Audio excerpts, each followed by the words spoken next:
Assalamualaikum warahmatullahi wabarakatuh. Saya Teti Rosmiati, calon guru penggerak angkatan 10 SDN Cintajaya, Kecamatan Cikatomas, Kabupaten Tasikmalaya.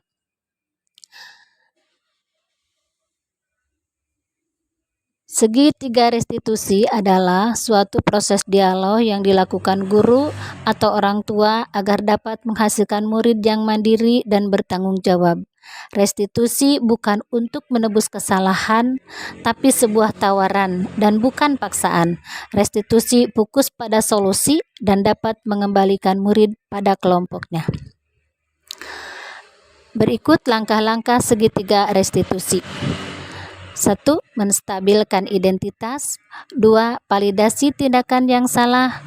3. Menanyakan keyakinan. Menstabilkan identitas dilakukan berdasarkan prinsip membuat kesalahan adalah bagian proses pembelajaran yang nantinya akan menggeser identitas gagal ke identitas sukses.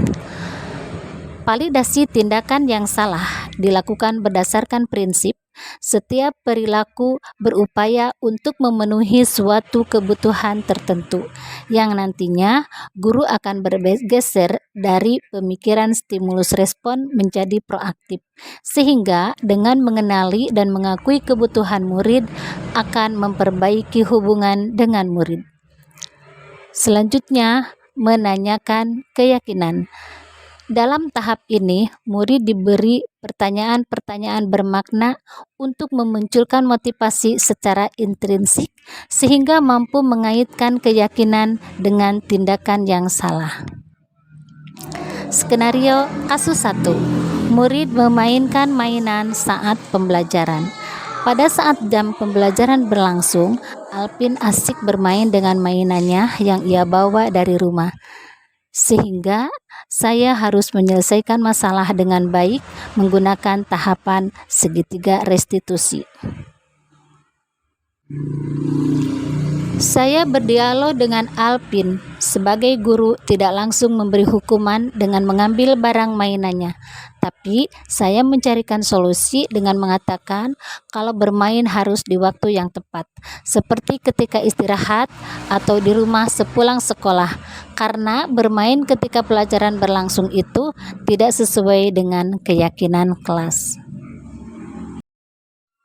Alvin, ya Bu, kamu tahu nggak mengapa kamu dipanggil ke sini sama ibu?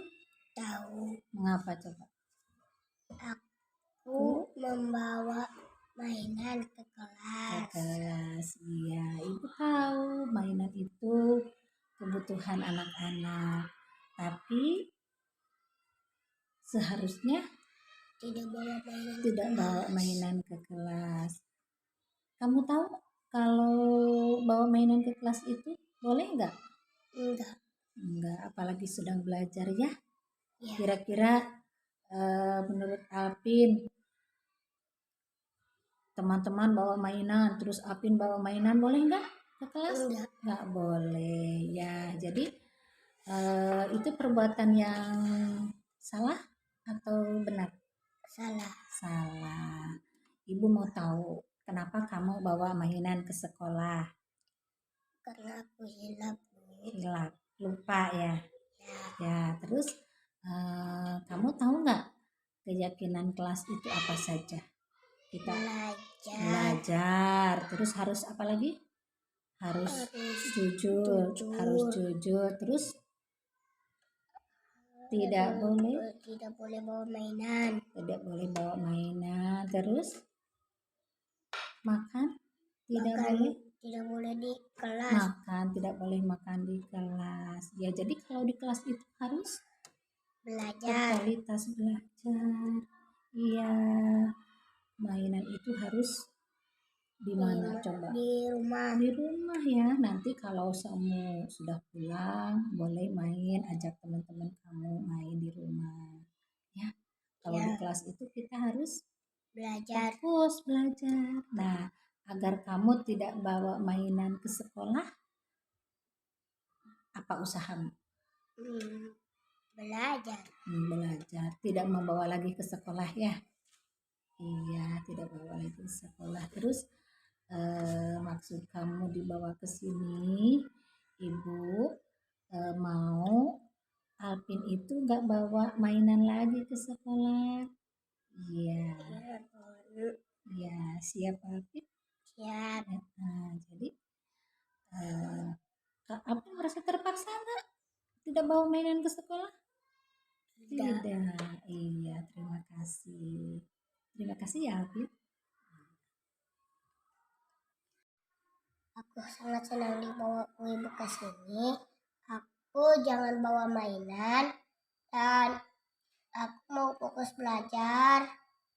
Aku tidak bawa lagi mainan, janji. Aku gak bawa lagi mainan. Aku janji, Bu. Tidak bawa lagi mainan. Terima kasih, Bu. Skenario kasus 2. Murid terlambat datang ke sekolah. Radi sering datang terlambat sehingga banyak pelajaran yang tertinggal. Tadi Iya, Bu. Ibu perhatikan sudah 3 hari ini kamu terlambat datang ke sekolah. Apa kamu merasa datang terlambat ke sekolah? Iya. Sering terlambat datang ke sekolah itu suatu kesalahan bukan? Kesalahan, baiklah, karena berbuat kesalahan itu wajar ya, dan itu sangat manusiawi. Semua orang pasti pernah melakukan kesalahan. Yang terpenting kita bisa belajar dari kesalahan tersebut dan kita berusaha untuk memperbaikinya. Setuju? Iya. Nah, sekarang kita cari solusi ya.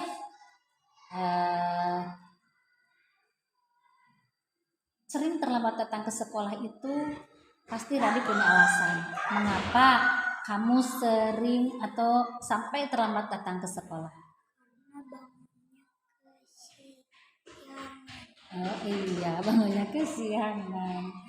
Terus mengapa sampai bangun kesiangan?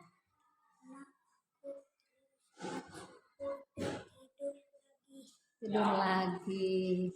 Iya. Kamu tahu nggak keyakinan kelas kita? Tahu. Kalau terlambat datang ke sekolah itu sesuai dengan keyakinan kelas kita tidak? Tidak. Jadi menurut kamu keyakinan kelas apa yang telah kamu langgar? Nah,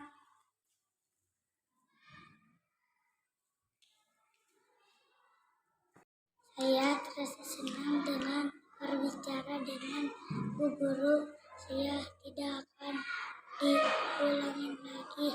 Saya sudah salat subuh, gak bakal tidur lagi.